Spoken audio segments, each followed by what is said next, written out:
So I'm not big on doing these little political takes on every issue that happens, but the Charlie Kirk thing happened while I was just landing at the airport in America. It was the first thing I find out as I put foot in America. And so it really kind of shocked me a little bit as my first kind of welcome back to America experience.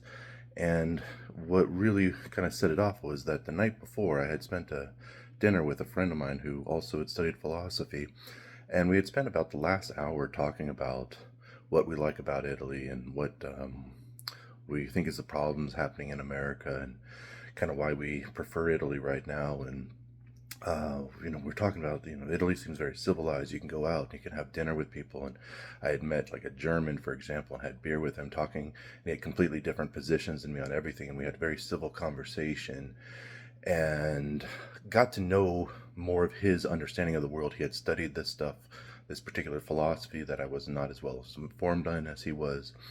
And this is sort of what we were kind of coming to, was just kind of going over again, like, we've really lost this ability to have just civil conversations. And I don't know if it's our lifestyle. In Italy and Europe, you have piazzas, you have restaurants. It's not uncommon your friend brings out someone with you to a restaurant, different opinions, and you talk to them. They're from a different culture, a different country. And just coming back, and it's like just hit me so much in the face that this is exactly everything that is so obnoxious about America right now. And obnoxious is obviously not a strong enough word. That this use of language, this you know taking a concept like a fascist or a Nazi and using it as a almost like a dog whistle to say it's okay to do violence to this person because of their political views, and to build that up. This is not going anywhere. This is not a meaningful idea of how we should be approaching politics. And where where are we hoping that we're gonna achieve anything with this having an opinion on everything, have being an activist on anything?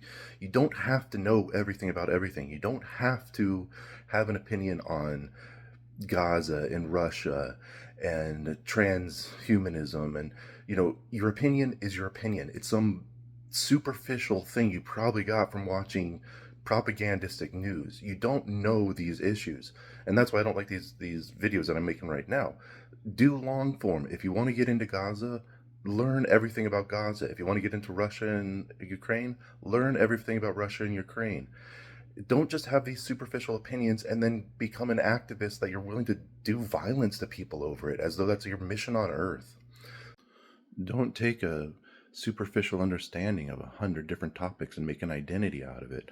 I mean, in many ways, what it was such a loss with Charlie Kirk is he was, think of what you will of him. The guy was doing what I think we need more of. He was researching himself very well into these topics and having open debates about them. This is exactly what we need more of. Learn something very well. Learn a couple important topics to you very well, and have civic and civil discussions with people from different positions with them. Try to understand what they know that you don't know. Don't parade your ignorance around as though this is a political identity. Um, and so, yeah, I just wanted to share that with a response to this whole mess that just seems to be getting worse.